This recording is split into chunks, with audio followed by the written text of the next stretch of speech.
My apologies for keeping you waiting. Good afternoon, ladies and gentlemen. I want to appraise you on today's open debate in my national capacity. My name is Raychelle Awuor Omamo.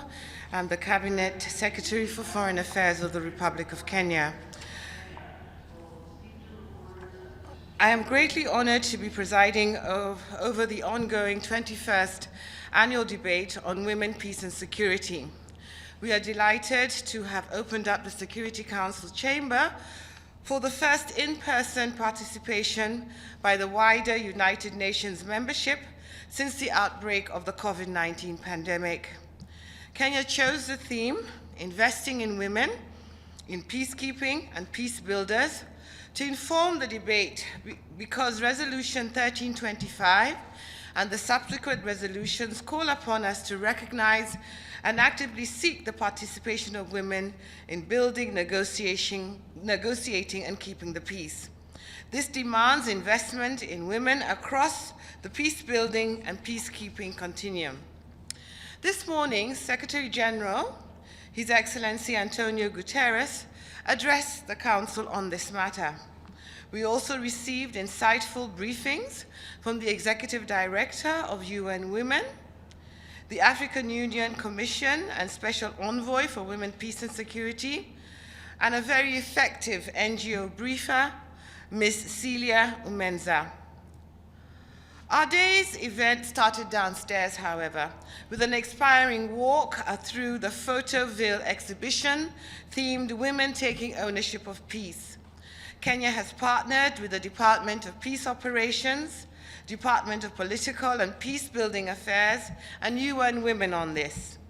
Next year, our national carrier, Kenya Airways, will be taking these stories from formidable grassroots women working in peace-building and peacekeeping back to the field to where these stories came from.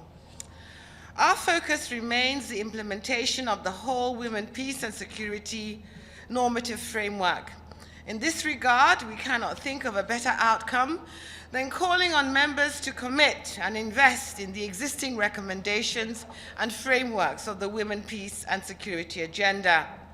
I'm pleased that many delegations underscored the imperative to invest in local women and bring them from the periphery to the center of our Women, Peace and Security agenda.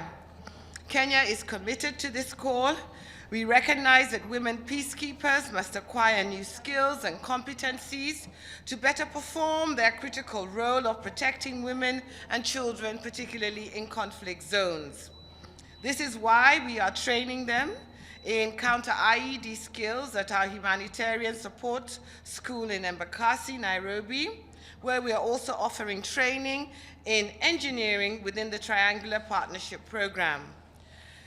Kenya also successfully deployed an all-women platoon to the UN mission in South Sudan. We continue to increase our numbers of peacekeepers who are women, and only recently our very own Major Steflin Nyaboga made us proud when she won the 2020 UN Military Gender Advocate Award. I conclude my statement today by paraphrasing the late Thomas Sankara to make a call to the international community to ensure that the roar of the women at the grassroots is heard, that their contribution is valued, that their aspirations are seen and fully captured in the WPS agenda. As the debate continues this afternoon, I look forward to hearing commitments to the agenda, and I thank you for your kind attention. James Bay's Al Jazeera. Top of many people's minds this year, and in many of the speeches, was the situation in Afghanistan. We've even heard today from reportedly the Taliban mayor of Kabul that he's told women in the municipality who had been working until now not to come to work after Saturday. Things are going not in the right direction, but in the wrong direction. What can the international community, the UN, and for that matter, the Security Council do? What leverage do you have? I think we must stand firm on the fact that there has to be inclusion of women in every sphere in life. Women have a right to education. They have a right to participate in decision-making. They have a right to dignity and all the rights enshrined in the Universal Declaration of Human Rights. The Security Council must raise its voice in favor of women, women who are suffering oppression, women who are being sidelined and marginalized. And this is why the debate today was extremely important, because it gives countries and states all over the world the chance to reaffirm their commitments to the underlying principles that underpin the Women, Peace and Security agenda. We'll take one more question.